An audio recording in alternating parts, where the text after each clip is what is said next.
আমাদের অত্যন্ত প্রিয় সহকর্মী আবু নাসার।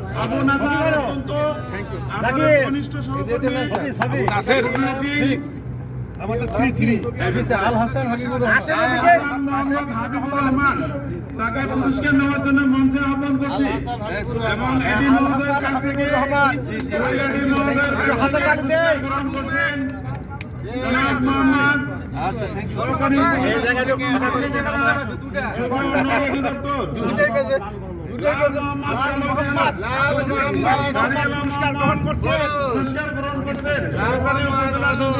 অত্যন্ত ভাগ্যবান একজন মানুষ, অত্যন্ত ভাগ্যবতী একজন মহিলা।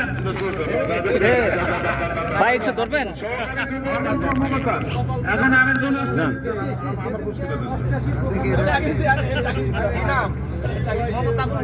মোহাম্মদ